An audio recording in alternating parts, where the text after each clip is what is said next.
play is likely to remain in the poor to very poor category, and in fact is likely to deteriorate yet again in the severe category as well because of the wind directions. Now what remains to be seen is to what new plans can the Delhi government and the Delhi administration make sure that they initially make, and make sure that is implemented on the ground to the T, so that some sort of immediate relief can be provided to the people out here in the national capital who have been suffering from this deteriorating air quality for at least the last 10 days.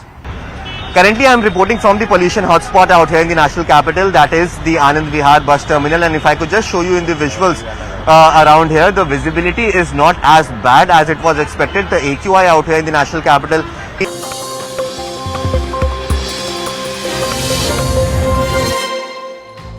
Good evening, welcome to Brass Tacks. I'm Zaka Jacob. There has been a collective meltdown, for want of a better phrase, that's happened across the border in Pakistan. There are two reasons for this. One, of course, the absolutely pathetic performance of the Pakistan cricket team, and two, the way the Indian team has performed. It's been a story in contrast. So there have been allegations of pitch change before the semi-final. There are also some crass comments about Indian women like Aishwarya Rai, and even racially abusing a legend of the game like Sir Vivian Richards. Nothing could explain what is happening in Pakistan other than, of course, that phrase that I used a moment ago, collective meltdown. Now, look, let's be very fair about this. We too, as a nation, have had our collective meltdowns. Most notably, we've seen our ups and downs in 2007 when the team had a bad leg in the 2007 World Cup in West Indies. MS Dhoni's home, for example, was targeted. 4 years later, he went on to become the World Cup winning captain. But that is one thing. Somehow, the depths and the crassness of the conversation that we're seeing across the border, it has never sunk this low, at least in our country. So what then explains it? Collective meltdown is a phrase to describe it, but what really is the underlying factor? There could be political factors, what the country has been going through economically, and this team, this Pakistan cricket team coming into this tournament was billed as the number one in the world, but their performance clearly has been subpar. But first, let's put all of this into perspective for you, and then we'll go across to our special team of guests who are joining us tonight for this special debate.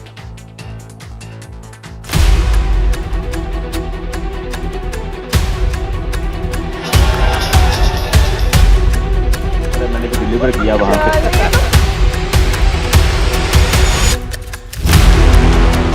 Rohit Sharma जब toss करते हैं वो दूर फेंकते हैं जी, और दूसरा captain जाके कभी नहीं देखता कि वो सही उसने कॉल। ठीक है,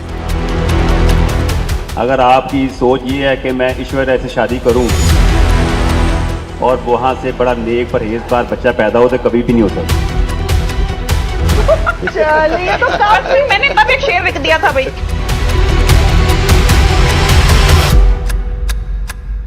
Let's just outline the controversies for you. Number one, that whole comment that was made by Abdul Razak. This was again in a post-match analysis of what went wrong with the Pakistan cricket team.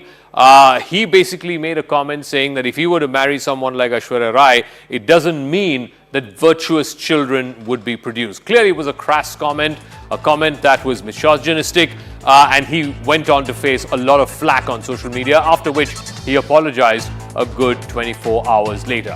Then, of course, the controversy involving Sikandar Bakht, where the former Pakistan player basically said that Rohit Sharma, every time he tosses the coin at the toss for the World Cup, he would toss it so far up and so far wide that the other team captain or anybody else couldn't see that, to which, of course, people retorted, including Wasim Akram, saying that he feels embarrassed that a former Pakistan player would make such a comment in the first place.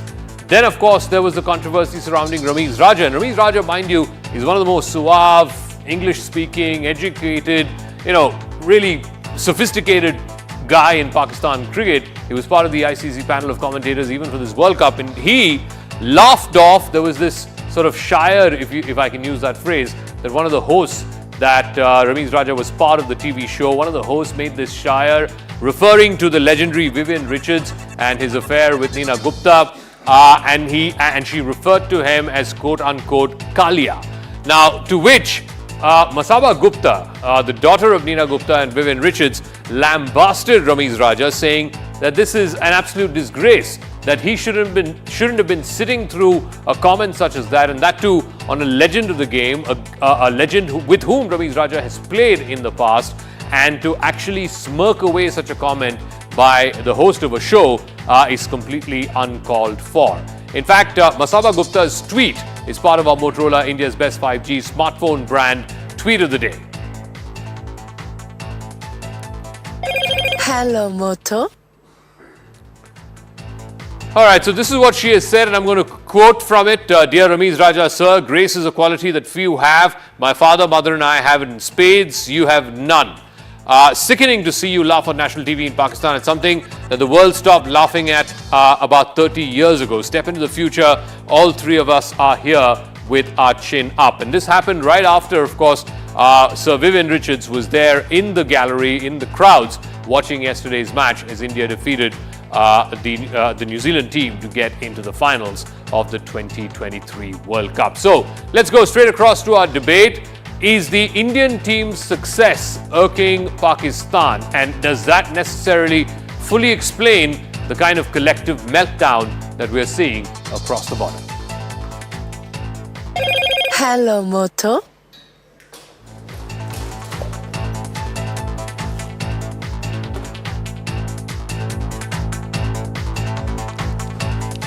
Okay, so what explains what is going on across the border? Yes, a collective meltdown is a phrase that we use oftentimes in cricket, particularly in the subcontinent when teams perform badly. But does that fully explain the depths to which we're seeing conversation go across the border in Pakistan? Here in our studios, Ayaz Mehman, senior journalist. He's covered a number of India-Pakistan rivalries, not just in cricket, but for a number of years now. Venkatesh Prasad, the former India player, joining us, and Murli Karthik, former India player as well.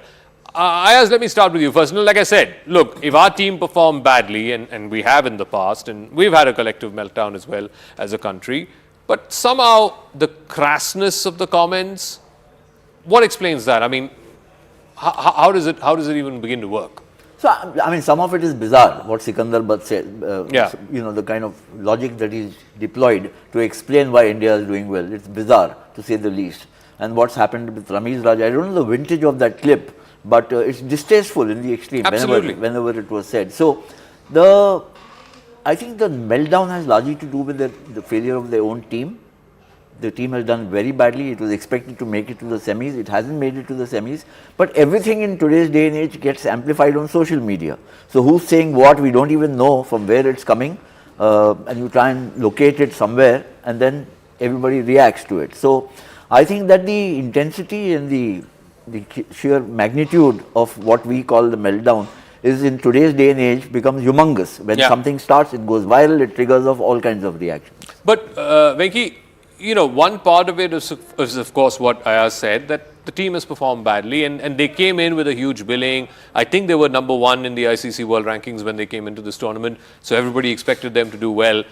And the degree to which they performed badly, it's not just the fact that they performed badly, but just how badly they performed, that is something that was a factor, no doubt about it.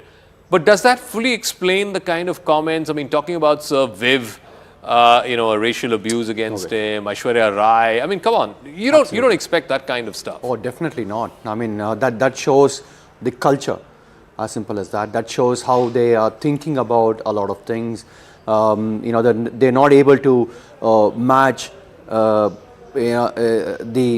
mean, match not just the Indian cricket team. They cannot even come close to India in any aspect, in any subject. And you know, some of the comments that we are hearing from cricketers, coming from cricketers, from Pakistan cricketers, I think it's pretty sad. And as I already said, it just shows that they don't have the culture. And if they have to say something about the game, they need to stick to the game. I mean, not bring in personal issues or racial issues and stuff like that. They should be knowing about all these things, and as it is, we have stopped playing any bilateral, you know, with Pakistan, whether in Pakistan or in any of the neutral venues as well. Correct. Of course, definitely not in India. And I'm sure the government is going to look at this very seriously and none of the Pakistani cricketers would be allowed to even come and commentate, be it World Cup or be it IPL or any of those products. I just outlined the three controversies that were there. There were more as well. I mean, there was this thing about the change of the pitch before the semi-final that ICC somehow overlooked the fact that India asked for a change of pitch. There was this whole controversy around Bakht Yunus asking for the whole change of ball business, that instead of two balls have one. Maybe there is some merit in that. I don't know as a bowler what you feel about that. But some of the theories that were being put forth, it just beggars belief. The one you're referring to is the one which Hassan Raza alleged that Indians are getting a different ball. With coming back to what Waqar said, I think I'm with it. The reason why I say that is, in trying to help the bowlers, the two new balls haven't helped anybody. Okay. It's only helping the batters and the kind of scores you're talking about. But the one which Hassan Raza referred to was the fact that ICC are possibly handing out special balls to look. And the funniest is half these things are bizarre. And Zaka, one thing which I've realized over the last few years from some of the statements which come from that part of the border is, you get a feeling they are saying this maybe to get eyeballs. You look at the YouTube shows of many people, they just want to rake up some horse shit to get the eyeballs, and that is exactly what I feel. And some of the people who are saying it have some dubious past, so that's the funniest. It's like it's the pot calling the kettle black, sort of a thing. If you look at the Abdul Razak clip, for example, I mean, it's bad enough what he said. There were two other former internationals who were sitting to his left and his right, and they were clapping. It was like they were gleefully enjoying what he was saying. So it's not just, individual cases or, okay, this guy is a black sheep. But it's like there are two other guys, and again, former internationals. One of them is a captain, former captain. Goes on to sort of, applaud and glee and smirk. I haven't seen the clip, but I don't know why he was using the name of somebody as a metaphor for whatever point he wants to make. If he wants to make a point, he makes a point. There's no need. Because what has happened, I think just take up from what Karthik said, if you watch some of the YouTube shows involving a lot of stellar names, and the main focus seems to be about what's happening in Indian cricket and Indian stars, and their own, of course. Massively. But there's so much, I think there is obviously an obsession about Indian cricket because Indian cricket is doing magnificently. It's a big case of Sagrabs. Massive case of Sagrabs. And not just in the World Cup. Generally, Indian cricket is, is at its peak right now. So there is interest and there is obsessive interest, and that obsessive interest then leads to all kinds of things happening, and then everybody piling on and trying to make their own. Sometimes they're competing amongst themselves for eyeballs, as you mentioned. And that Sikandar thing, I mean, somebody who's played cricket for a fair number of years. Hafiz said something about Virat. Mohammad Hafiz said something about being selfish, right? About being selfish. I mean, my point is, okay, I understand. I mean, we're all in the business of media, so I understand the eyeballs argument to an extent. But you don't have to be crass to get the eyeballs. I mean, case in point is this Wasim Akram show. Again, from that same place, very classy show, talking cricket. And they acknowledge, I mean, you give credit where credit needs to be given. So if Bumrah and Shami are bowling like the spells of their lives, a former legend of the game acknowledges it. He can see it. He can recognize it. And again, it's not like that show is having any less eyeballs, right? I honestly, I'm not very sure. I don't really go through any of these, So, as I said earlier, Zaka, that it's sad that a lot of these sort of comments coming from past cricketers who have played for Pakistan, and I never expected such comments, and it's embarrassing for sure. But this comparison stuff, I mean, I understand some of it is human psychology. It's the bigger country, bigger economy. You want to be, I mean, let's say Pakistan did well, or let's say even if Pakistan won against India in the league game, maybe these comments wouldn't have come. Maybe the yardstick for measurement would have been different. I actually feel it would have been even worse then. They would have. I feel there could have been a bit of one-upmanship, saying that look, we have beaten you, sort of a thing, because things coming from certain sectors, and you mentioned India as well. We have not carved ourselves with glory. There have been times, and I was saying this yesterday. Lots of knives would have come out if India hadn't beaten New Zealand. No, but suddenly, from the T20 World Cup 2021, when toast of the country, Mohammad Shami, our own people got hit, absolutely, and he was absolutely. trolled mercilessly. Yeah. How many No, times? in 2007, I didn't say this at the start, but Dhoni's home was torched. At least a part of it There have was. been other times was as well. torched, People yeah. have been targeted. The houses a have whole been stoned. Yeah, exactly. We have not covered ourselves with glory, but I feel that such things coming or emanating from any part, yeah. is absolutely acceptable. disgraceful, distasteful, and too below the belt. So even this Shami comment that you made, I mean, we've seen him being targeted in the past. Not just from people here, but there have been sort of trolls from all over the world. So ultimately, does it boil down to just performance of the cricketer? The performance is good, everything is forgiven, and everybody is in love and hunky-dory and stuff. That seems to be, I mean, social media is so mercurial, Zaka. I mean, we know that.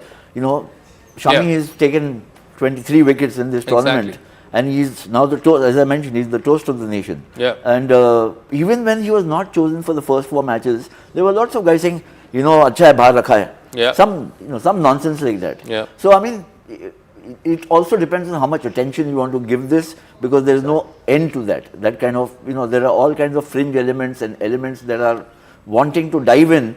Anybody sparks or light a fire and everybody wants to come and kind of warm their hands there. Okay, so let me also go across to our Pakistani guest, Rizwan Haider, is a sports journalist who's joining us from Rawalpindi. Rizwan, like I said, sport is sport. We're all sort of fans of the game, and we want teams to do well. We want the Pakistan team to do well. Unfortunately, they didn't, which is fine, which is how the game is. Sometimes you win, sometimes you lose. But does that fully explain the kind of very crass comments that we've seen on Pakistan shows, whether it is Abdul Razak and what he said about Aishwarya Rai, whether it was Ramiz Raja smirking off a very openly racist comment about a legend of the game like Sir Viv Richards. What explains that? I mean, we're using the phrase collective meltdown, but I'm not sure that fully explains it. Hello to all of you, and it's nice to be here. Karthik, sir, and Prasad and Ayaz Mimun, it's a privilege to be here with you. First of all, congratulations to all of you. The way your team is playing, India, they are the #1 ranked team, and they are playing like a champions. Bowling, batting, and all the departments, they are too good. And the discussion which is going on, some guys here, like you mentioned, Hassan Raza and Abdul Razak, and the other guy, the old guy, Sikandar Bakht, I don't know when he will start talking sense. So they are talking rubbish. No doubt about it. Like, for God's sake, when you won't realize that you are lacking in basic skills, look at India and top 4 teams which reached the semi-final. And look where we are standing. So there is no comparison. We are far behind in skill set. So when you won't realize that you're not good enough, you won't progress. You won't do well in the future. And a few guys, they don't represent the whole society, to be honest. We condemn Abdul Razak. Even it's beyond condemnation.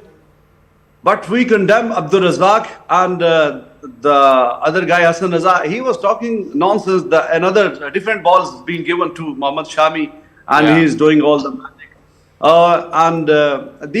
They don't represent the whole Pakistan. There are so many, these 3, 4, 5 people. But as you mentioned, there are some other guys who are talking and who are appreciating Indian team. So they do it on purpose. If they don't talk these nonsense,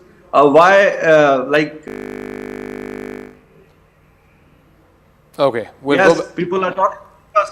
It's a very key point. Once I talked to a former cricketer, and his some statement, it gone viral, and that was nonsense.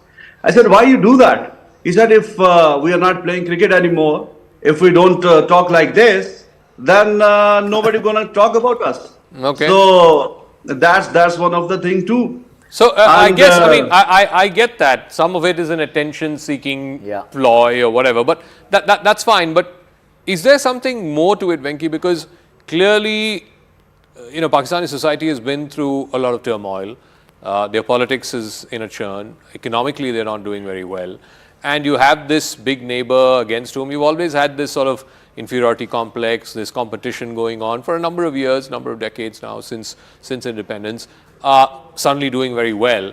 So is all of that also rubbing into the performance of the team? And again, like I said, not rubbing into the performance of the team, but all of that rubbing into this collective psyche, because if the team performed well, maybe these comments would not have happened. I suppose so. I mean, there's a lot of instability. There's no doubt about it in every aspect. As I said, in Pakistan, be it economics or be it governance or leadership or and sports. I mean, there is instability, and I guess they are not able to, like, it's a case of sour grapes, as Karthik said. They're not able to sort of digest the fact that India is doing so well in every field, be it science or technology or sport or not just in cricket. When I'm talking about sports, even in Olympics as well, or Asian Games and so on. I mean, so they're not able to, I suppose, digest the fact that we are doing so well, and the way they can seek some bit of attention is by talking such rubbish. One more thing which I want to bring everybody in on, and Rizwan, thanks for the kind words with regards to India. Think of someone like Ramiz Raja. We've all worked with him, and Ramiz Bhai, as you said, is very suave, very well read. His family is into calligraphy and stuff like that, and we've all worked together. I can understand, as the head of PCB, you had to take a stance. That, if India don't come to Asia Cup, and that's what it is, we won't go, and all that's fine. But how is it, whether you call it hypocrisy or a contradiction, how is it that once you've been out of PCB and you're happy to take that visa and come here as a commentator to the same country where you didn't want your own team to go? Yeah, I think that's a fair point. I think that's like you said. He's not in the position. He's not in the kursi. No, but if you took a stance as a PCB chairman that this country, our team won't go to India, then how is it that you are in India? I guess it boils down to economics, right? It boils down to... Our team was here in Pakistan and he was already in India before our team, by the way. No, but Rizwan, what I also want to know is, obviously a lot of this is revolving around the fortunes of the team. But a team that came in as number one build, you had all your superstars from Babar to Rizwan to Shaheen Shah. Somehow they just didn't collectively gel. Something clearly went wrong in the last 6 weeks, that as a team, as a unit, they just didn't come together.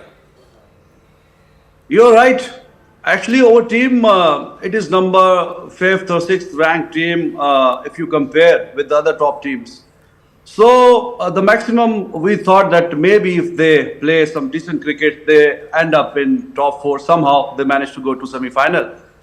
But as you mentioned, not only the bowlers, talk about our spin bowlers. Probably they were the worst in the tournament. There were 10 teams and our spin bowlers, they were lacking in discipline. They were bowling full tosses and they were not accurate with their line and length. And over fast bowlers, look at Haris Rauf. He is the most expensive bowler ever in a World Cup. He gave away 533 runs. And Shaheen Shah Afridi, he took just 3 wickets in power play, though he has taken 18 wickets. And but the wickets he should have taken at the power play. And then our batting, with the timid approach, you can't excel at the international level. It was expected that they do well. But we believe that our team, it would be sort of miracle if they somehow end up at top 4. And look at the other top teams. So let me ask about the bowlers, because Pakistan has always been known for their bowlers, right? From the Wasim Akram, Waqar Yunus days, even before that, the Imran Khan days. Rizwan made this point about the spinners. I think it's a fair point. The fact that you basically have to get 20 overs through 2 spinners or 3 spinners, they just didn't seem the part.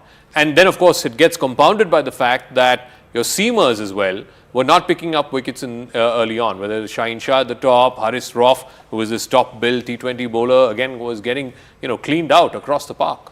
It clearly showed in their performance that they didn't have a strategy, they didn't have a plan, and whether it's as an individual or as a team, I'm sure they wouldn't have any sort of a goal to achieve. They just came in, of course they're all extremely talented cricketers, there's no doubt about it, but it's just that they didn't execute well enough, and they didn't play as a unit. They were not. There was no cohesion. I'm sure they would have been some bit of disagreement. There was no proper communication between the captain and the selectors. Yeah. So obviously, when the communication is not clear enough, there is definitely going to be confusion, and everybody will be in different directions. So they won't be going in a single direction, isn't it? Yeah, absolutely. But Zaka, I think there's daylight between the quality of players that India has and what Pakistan has. We see them as arch rivals, but that's fine. There is no comparison.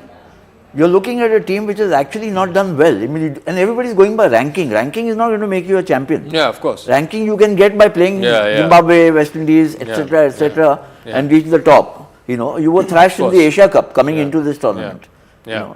See, with due respect to the great bowlers that Pakistan has produced. No, but that's in the past. But again, correct. Yeah. But again, how many wickets would you like to give them if there was no reverse swing, or if there was something else in the reverse swing? So that's the fact that they were using this is what I feel. Does the fact that they were using 2 new balls explain why they were not able to come back in? No, I think it's sheer quality. No, I don't think so. That is for every team.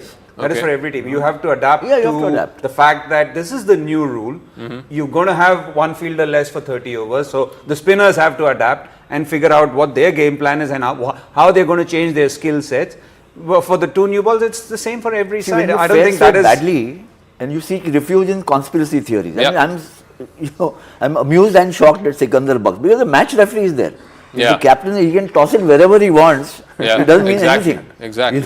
It's bizarre in the extreme. I mean, in this day and age, Rizwan, of live broadcasts, it's all completely televised and it's happening live.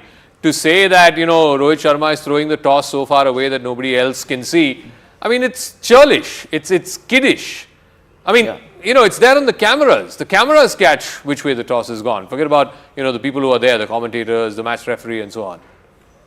Well, as I mentioned before, when you don't match the quality, you come up with these excuses that different ball is being given and the DRS is manipulated in favor of Indian team and the stuff like this.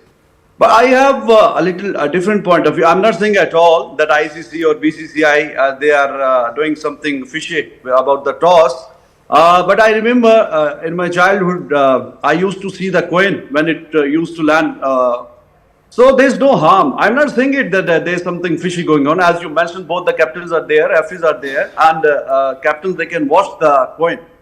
But in the future, I think that would be nice if the toss just lands and cameramen, they are there. So there is no harm in showing the toss. I'm not saying it in that context that something is fishy is going on. I'm just saying it as a viewer that would be nice. It will add more sense. I don't know why they're not showing it. It's not in this World Cup. It's been since ages that they stopped it. So it's very difficult for a cameraman to actually zoom into the toss because you've got so many cameras, one panning at the toss presenter, a few at the other captains, because I do the toss, so I know. So you've got the spider cam, which can zoom in, but you want to do it, and it's like, what are you trying? It's that sort of a thing. 10 teams. Well, there's no harm in 9 it. teams. And I know, if you want to add, if you think that is going to add to no captain has raised an issue. Yeah, exactly. No captain has raised an issue, including the Pakistan captain. And one more thing, Zaka, if you look at even IPL, all these modern day captains and modern day players just toss that in a very stylish way. And sometimes, it's a coin. It can land and it can go anywhere. Yeah. If it lands on the mat, obviously it's got the friction and it's going to stay there. So does the fact that they don't play IPL and this high intensity cricket for 2 or 3 months every year, and I don't think Pakistani players, forget about the IPL, I don't even think that they play other big T20 leagues around the world. I don't see. They do. I mean, some of them do, but not the and important Pakistan ones, has the main its own ones. league. Yeah, but then the quality of that league is not quite the same as, let's say, the Big Bash or the 100 or even the IPL. 5-6 players in Big Bash. So my point is, how much of that has a bearing on the performance of the team?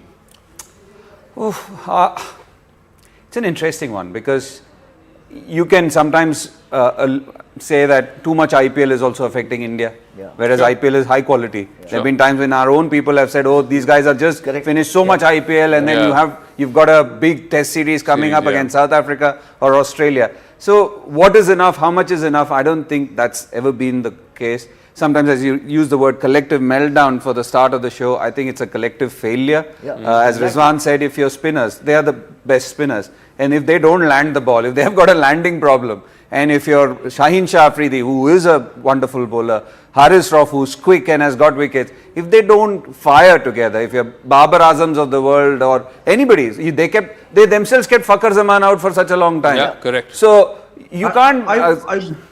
Yeah, Rizwan. I want to add one more point in it. It's not like because Pakistan they don't play IPL.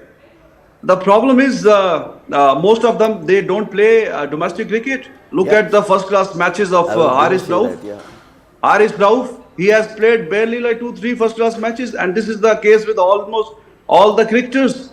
They don't play 2-3 seasons directly. No, but Rizwan, this is the same. Rizwan, but this is the same Haris Rauf who in the T20 World Cup last year was completely, taking apart batsmen. And many of our players, exactly, many of our players could not figure him out. So what changed between the last T20 and what happened in this World Cup? So look, you are talking about 4 overs. Like he can bowl 4 overs, and interestingly, he plays from Lahore Qalandar PSL team, and their coach Aqib Javedi, after the World Cup performance, he said it's not our fault. We prepared him for the 4-over cricket, and you took him for the World Cup for 10 overs. He had to bowl 10 overs. So technically, he didn't play. As a bowler, does that make a difference? I mean, you're wired to bowl just 4, so you're thinking, okay, it's 36 balls. Where do I? So it's 24 balls. Where do I get? It's easy work, isn't it? Just playing T20, bowling for 4 overs, and if you bowl well, fair enough. If you get hit, also it's fair enough. You tried your best. That's how it is. Whether it's bowler or a batter, so you can't complain at all. Whereas in and where normally you try, he tried. I mean, what people say is a bowler tried and he got hit. That's about it. So that's why it's very important to play the longer formats and bowl hours, bowl overs and overs in a longer format, and bowl hours and hours in the net. And that's exactly what even Wasim Akram or Waqar Yunus and Shoaib Akhtar, they're all been talking about the same. Now they don't want to just bowl more. It's a very different one, because in 4 overs, you're not bowling 4 overs on the trot. As a seamer, you might bowl 1 now, 1 staggered. Everything is staggered. Whereas in test match cricket, which tests you, you have to bowl long spells, you have to come back again after a day of fielding. And in one-day cricket too, in these hot conditions or whatever conditions, 4 over, 5 over spell are very different to 1 over spells or 2 over spells. Also, from what I remember, I mean, I could be wrong on this, but even in T20 cricket, Haris Rauf usually comes after the fielding restrictions are eased out, after the power play restrictions are eased out. But anyway, be that as it may. Zaka, I think also there are a couple of things. One is that the domestic structure is shallow, is hollow in Pakistan. In India, right from the age groups of 12, 14, 16, 18, the whole structure, the edifice is very robust. And there's so much serious competition that is played. There is no Ji Huzuri which gets you into teams. Not even at the IPL level. You can't do Sifarish and get in. No, also I think one of the points that Ganguly had made that, your domestic season starts from like September, October. That was goes the convention all in the Asia. way till May, which means like for a good 7-8 months in a year, day in, day out, you're just playing. I think they've had 3 board PCB presidents in the last 3-4 months. There's been so much churn, so much also change. in India, what's been happening is, as I think Karthik and we've all been talking about, that even most of our Indian cricketers, they don't play domestic, and quite a few of the past cricketers been talking, they've been saying that they have to be playing domestic cricket as well, for the simple reason the youngsters, they find a lot of inspiration, and these guys can set an example, and our cricket can even get better and better. Like how Karthik, I'm sure, would have experienced playing with some top cricketers when he was coming up, or the way I experienced when I was coming up. So it is very important for the Indian international cricketers or any international cricketers to play in the domestic league. Okay, so let me come back to where I started off, and I'll get closing comments from everyone. I'll start with you, Karthik. Do you see I mean, Babar Azam has now resigned. I don't know who is the new captain for the team in different formats. Shan Masood, I think, for the shorter formats. And Shaheen Shah for the T20. Shan Masood. But do you see the Pakistan cricket team sort of recovering from what they've gone through here? Because, you know, again, I come back to when they played in Ahmedabad and people were saying, oh, political slogans were raised against them and it was a hostile crowd and so on and so forth. But that's, I mean, you're international professional cricketers. I mean, this is what you are expected to do. You know, no one's going to cut you slack just because the crowd was hostile. I mean, try telling that to the Australians. So sometimes when you look at these things, you have to try and figure out which is the Gangotri or the source of the problem. Over there, now suddenly the captain has been asked to resign or he's resigned. I'm hearing that all the coaching staff is going to be asked to leave. Already Morne Mokkal has left. As Ayaz, they said he might go. As Ayaz said, they've had so many different PCB chairmen. Suddenly, I think Mohammad Hafiz has been appointed as the director of cricket. So if you have so much confusion, and again, as a player, I can tell you, why is Rohit Sharma so good and Rahul doing so well? Because whatever it is, there is transparency, honesty. This is what it is. You have to come on board with what we are doing. So that is what has to emanate from the top. And people have to buy into it rather than suddenly certain tributaries and going somewhere and not knowing where the confusion is. And by the way, I mean, it's not like starting off from ball one or game one that this combination, Rohit Sharma, Rahul Dravid, had success. No. I mean, they went through a very, very lean phase, a very tough phase.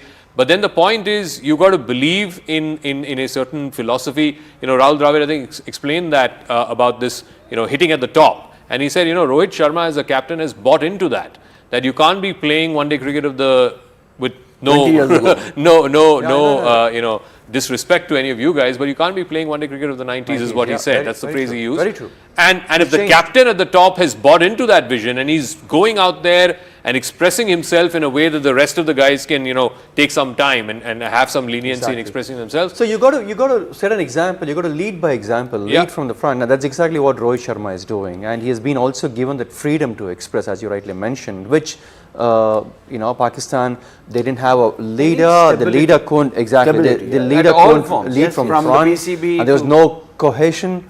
Or proper communication.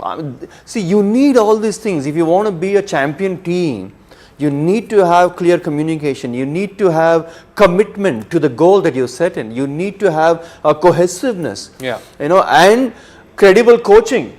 You know, these are all of you. The C is actually a championship team, which you know, it's clearly evident that the Pakistan team doesn't have. So Zaka, you can look across the cricket world and there are cricket boards or cricket playing countries which are in turmoil right now.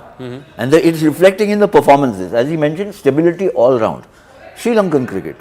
There's so much political intervention. West Indies.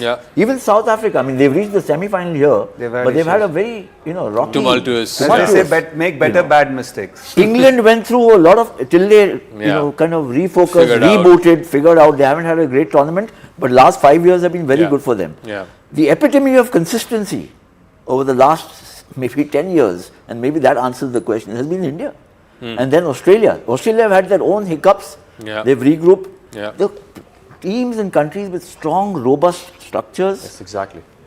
You know, stable administration, selectors, players who are committed, all that. Coaching, very important. Then you start producing players who are going to be consistently good.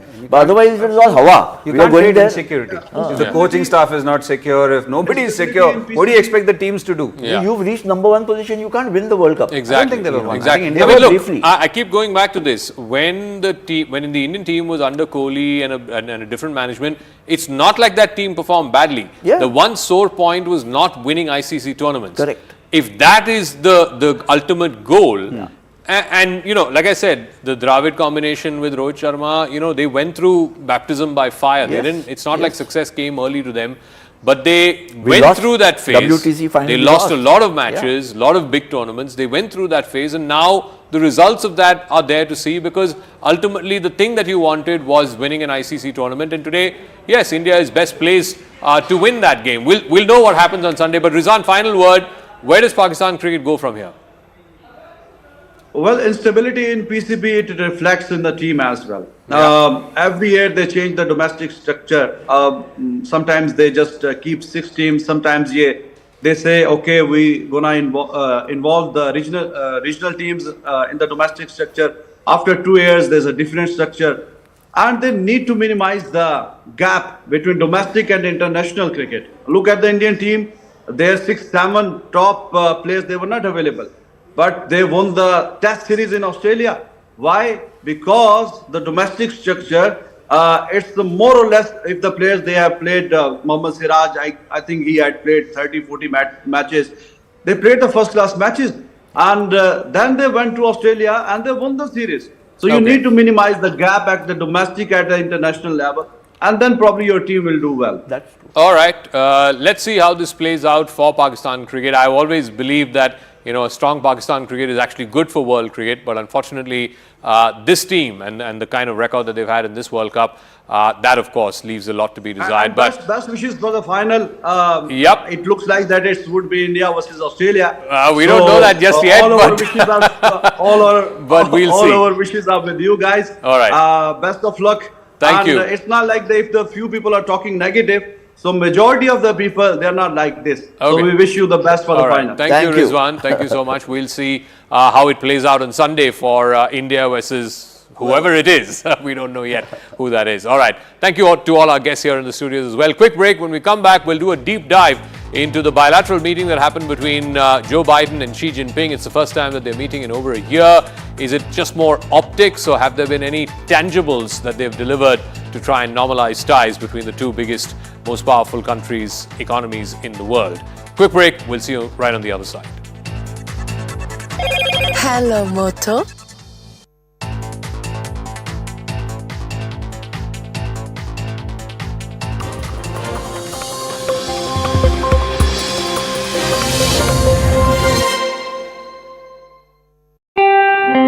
In the very poor category, although the measures of GRAP 4 has been implemented, but yes, the manner in which the order of the Supreme Court of not bursting crackers was flouted by several people out here in the national capital, that has made sure that the AQI deteriorates yet again. But if you compare the AQI that is today, the very next day, post Diwali, with the yesteryears, you can actually see that the AQI is not as bad as it was expected, and in fact, it has somewhere or the other been better than what it was last year at this time around. Also, what we have seen that yes, there were several people who had flouted the norms and had gone ahead and busted crackers through the night on the day of Diwali. But yes, today the AQI has definitely deteriorated, but it is not as bad as it can be seen. On the other hand, we have seen a lot of politics that has already started to happen in this entire matter. The opposition leaders are already coming on record and putting blame on the BJP leaders because they were the people who instigated people to go ahead and burst these crackers. So yes, the political blame game has already started. But if you speak about the AQI has definitely deteriorated post-Diwali, but it is not as bad as it was over the last many years right after the day of Diwali. Currently, I am reporting from Akshardham Temple, where I could just show you in the visuals around here that yet again today a cloud of smog has yet again engulfed the national capital. Remember, over the weekend we saw that there were spells of rain, which meant that the AQI in the national capital had improved significantly. But post Diwali, yet again we are seeing that the AQI in the national capital has yet again deteriorated. The main reason behind this is being said to be the manner in which the norms were flouted by the residents of the national capital even after the orders of the Supreme Court, which meant that there was a blanket ban on bursting of any sort of crackers. That was flouted significantly out here in the national capital, and that is the reason why we are seeing that the AQI out here has yet again deteriorated. Over the next few days, the IMD predicts that the AQI might improve due to the wind conditions, but if you look at the longer run over the next 1 week,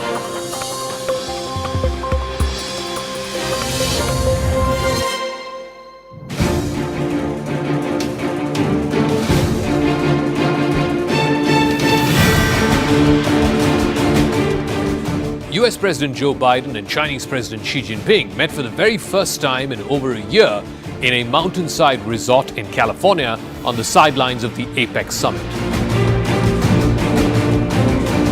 There were a lot of issues at stake, from geopolitical rivalry, China's aggressive behavior in the Indo-Pacific, to critical emerging technologies, and of course the most important question of all, Taiwan. All eyes were on this meeting, which happened in the Fioli Historic Home and Garden, which is a 56-room mansion which used to host some of the most legendary Hollywood parties in the early 20th century. I value our conversation because I think it's paramount. President Biden said after the meeting that his talks with President Xi Jinping brought important progress in stabilizing the relationship between the two major powers. He also vowed that the two leaders would try and resolve all future disagreements by picking up the phone rather than pushing their countries to the edge of conflict. We haven't always agreed, which was not a surprise to anyone, but our meetings have always been candid, straightforward, and useful. I've never doubted what you've told me in terms of your candid nature in which you speak. I value our conversation because I think it's paramount that you and I understand each other clearly, leader to leader, with no misconceptions or miscommunication. We have to ensure that competition does not veer into conflict. And we also have to manage it responsibly, that competition. That's what the United States wants and what we intend to do.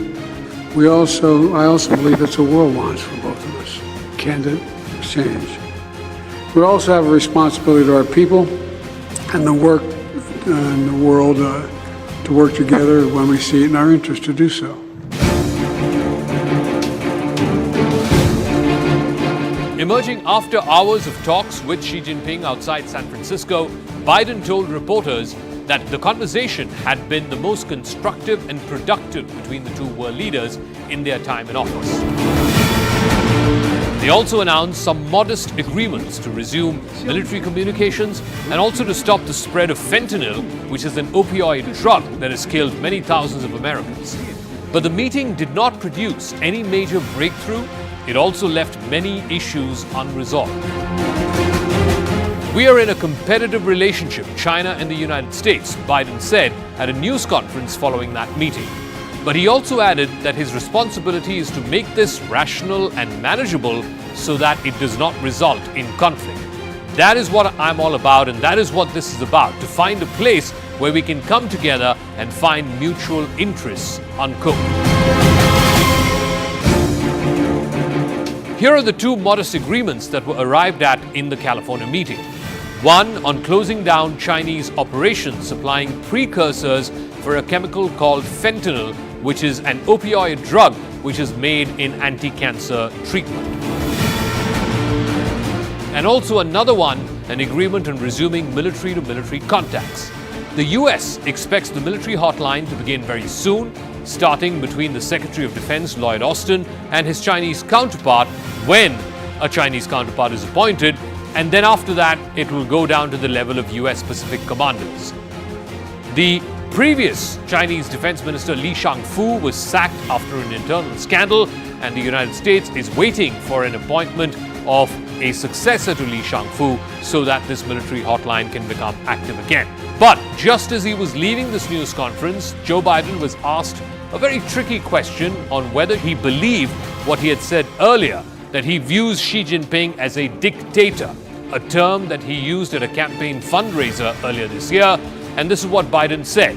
Well, look, he is.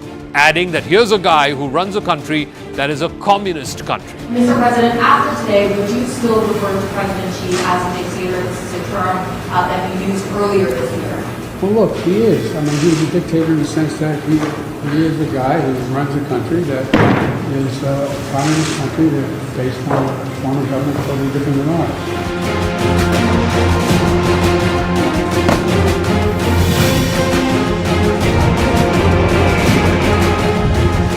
Taiwan remains the biggest point of contention between the two countries. There are elections due early next year in the small island nation of 20 million. The presidential elections are due in January. That'll be an early test of the US-China relationship in the new year. Biden and his aides are watching for what China intends to do. Will it engage in cyber interference in the Taiwan elections? Will it try and use military means, possibly lobbing some missiles around Taiwan to try and scare the Taiwanese people into voting for a party that is more favorable, more amenable to China?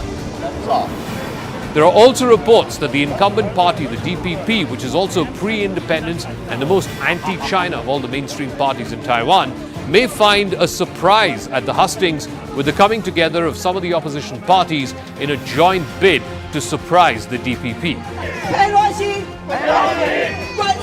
Taiwan also played a role in the resumption of mill-to-mill ties. Biden, in fact, said that the United States and China have agreed to resume military-to-military communication to avoid miscalculations on either side and avoid any kind of accidents. He is framing the re-establishment of the hotline between the two defense ministers as a breakthrough. But these talks at the mill-to-mill level have existed since the administration of President George W. Bush in the early 2000s. They were cut off after former House Speaker Nancy Pelosi's trip to Taiwan last year, which was controversial in and of itself. China had taken great umbrage to that trip. Asked if he trusted Xi Jinping on his willingness to regulate fentanyl exports to the United States from China, another exchange that Biden framed as a diplomatic achievement of the summit, this is what he said: "Trust but verify, as the old saying goes. That's where I am. We're in a competitive relationship and my responsibility is to make this rational and manageable so that it does not result in conflict." Now, the absence of any mention of climate change was stark, especially as both countries were at the forefront of the Paris COP agreement in 2015, but there's been precious little progress thereafter. It's also been a bit of a dampener right ahead of the COP28 summit, which is due to happen in Dubai next month. Nothing has been done to rein in China's rapid expansion of coal-fired power plants. It is truly stunning that Biden, in his press remarks, did not even mention climate change, because it really undercuts his administration's insistence that they see climate change and combating it as a key foreign policy and national security goal. Also missing from that list of accomplishments was any dedicated channel to discussing limiting the use of artificial intelligence, particularly when it comes to autonomous weapons, including nuclear weapons, and of course in the military arena. China was not ready for a formal channel to discuss AI, saying that it would likely continue in talks between the National Security Advisor of the US, Jake Sullivan, and his Chinese counterpart. In fact, in this case, it would be the Chinese top Foreign Office official, Wang Yi. Now, Xi Jinping expressed frustration over US investment and export controls into China, saying that they have seriously damaged China's legitimate interests. This was according to a Chinese state media release that was put out after the meeting. Washington has cut off Chinese access to advanced US semiconductor technology. It's also restricted investments into sensitive areas of national security grounds, and that has deprived the Chinese people of their right to development, according to this readout put in the Chinese media. That's what Xi Jinping told his US counterpart.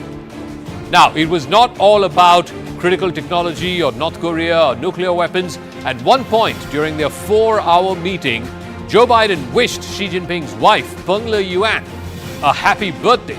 In fact, she shares the same birthday as the President of the US, who turns 81 years old next week. Xi Jinping replied to Joe Biden that he was embarrassed because he had been working so hard and so much that he had forgotten that his wife's birthday was coming up.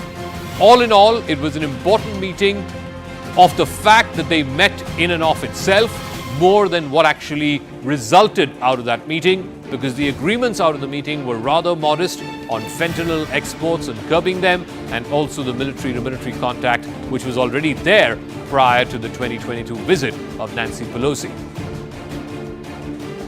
But this visit is not going to be judged so much so by the agreements or the lack of it at the end of this visit. It is going to be judged by the future trajectory of US-China ties, and particularly when it comes to Taiwan. If the elections pass off peacefully, and even if a pro-China, pro-reunification party gets to power in Taipei, how the United States responds and how China responds to this will be worth watching.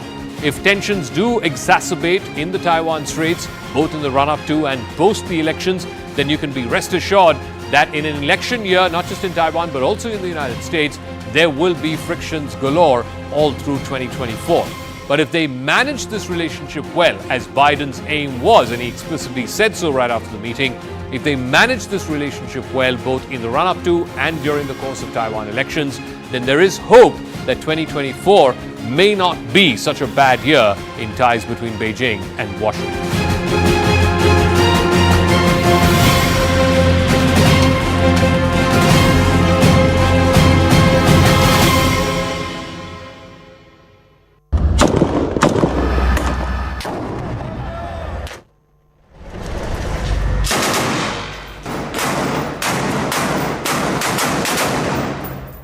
In the heart of the current conflict in Gaza, one symbol looms large on the battlefront: the Al-Shifa hospital right in the heart of Gaza City. This is not just any hospital. It's the biggest in Gaza. It's a refuge for desperate Gazans who don't know where to go. And controversially, it's also a tool wielded by Hamas. As the weeks pass since the outbreak of this war, Al-Shifa has become a focal point, embodying a challenge that seems almost insurmountable for Israel. Recent evidence released by Israel suggests that Al-Shifa has been morphed into the central hub for Hamas leadership. The Israeli army, while laying the groundwork for a potential strike, has every single day in the last couple of weeks released proof of alleged terror activities that are happening under and around the hospital. They frame this as a war crime committed by Hamas. And of course, Israel is trying to make the case for what would be a justifiable attack. So on Crux Decode, what is Al-Shifa? Is it a hospital or is it the headquarters of Hamas?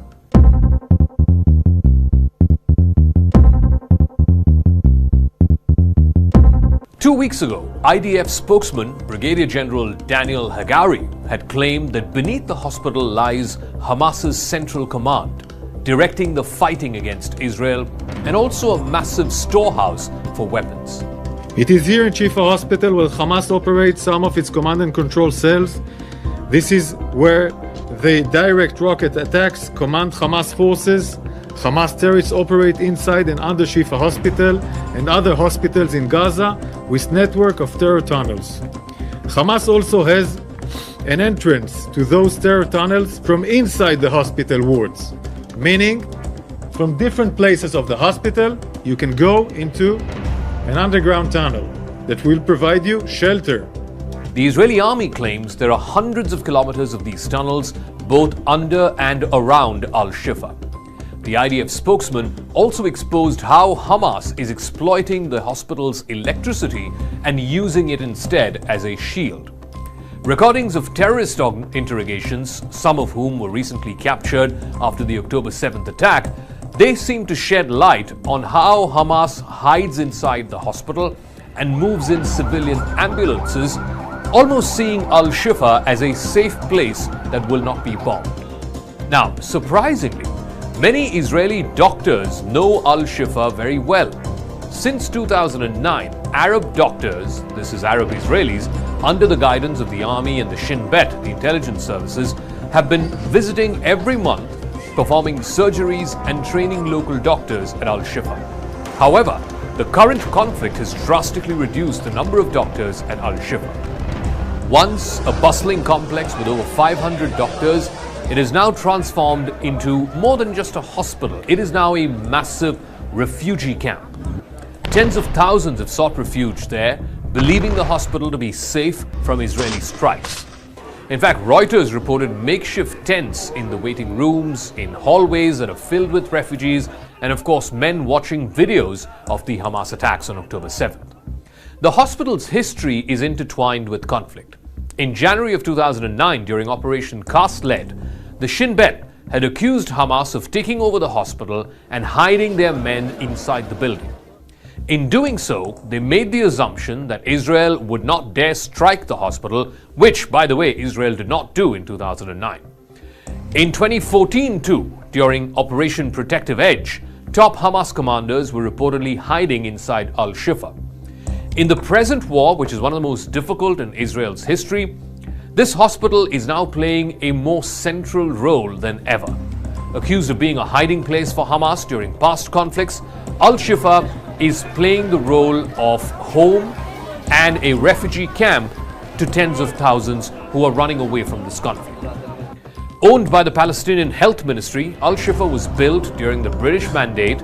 It went on to become Gaza's main medical center. Remember, Gaza was conquered by Egypt in 1948, and all the way till 1967, control of the hospital was with Egypt. It's considered the largest hospital in Gaza.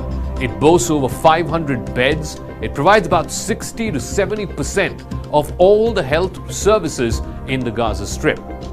The decision to bomb a hospital, which Israel has not made yet, although there is reports of intense fighting going on inside, the decision to bomb a hospital is extremely violative of established rules of war, including the Geneva Convention. Now, there are two principles there in the Geneva Convention, one of distinction, the other of proportionality. The principle of distinction, which says that you may never directly target uninvolved civilians. And then there is the principle of proportionality, which is regarding harm to non-combatants as collateral damage during the course of a military operation. Direct harm to any non-combatant, any civilian, is prohibited expressly. Indirect harm is only allowed insofar as the subject to the rule of proportionality. And that is something that Israel is accused of violating. Hamas must not, should not use a place like a hospital as a shield for their presence. That is as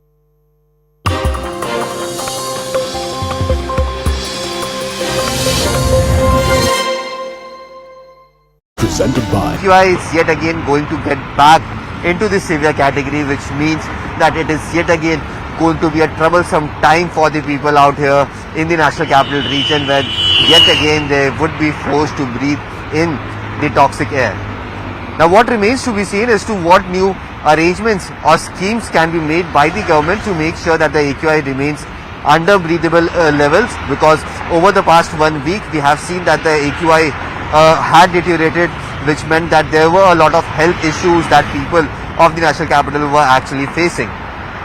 So the next 1 week is going to be very, very important, especially from the point of view of the Delhi government and the Delhi administration, to make sure that schemes are made and implemented in such a way that the AQI remains under control and it does not become hazardous for the people out here in the national capital. जैसा दिल्ली सरकार ने कहा था कि fire crackers burn नहीं करने, लेकिन उस हिसाब से फायर क्रैकर्स बहुत ज़्यादा जलाए गए हैं दिल्ली में। जहाँ मैं रहता हूँ वहाँ भी मेरे को बहुत देखने को मिला ये, तो मैं परेशान होकर रात को सो नहीं पाया, फिर सुबह साइकिलिंग करने निकल गया।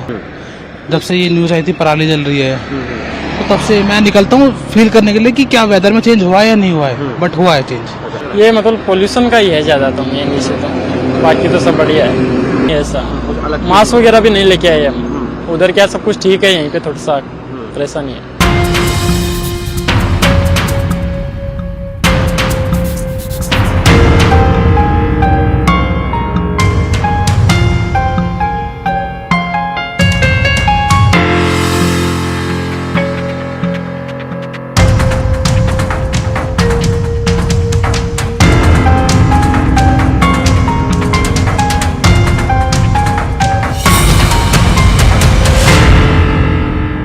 After the relief that people of the national capital got just a few days ago, after light spells of rains had engulfed the national capital, which meant that the AQI had come down significantly and was hovering in the poor category. Now, post Diwali, we are seeing that the AQI has again deteriorated. Currently, I am reporting from Kartavyapath, and just move to the frame and try and show you in the visuals over here that another layer of smog has yet again engulfed the national capital. But remember, this is not only smog, but what experts are saying that there is element of fog that is also in these visuals that you are seeing on your screens right now. So yes, the AQI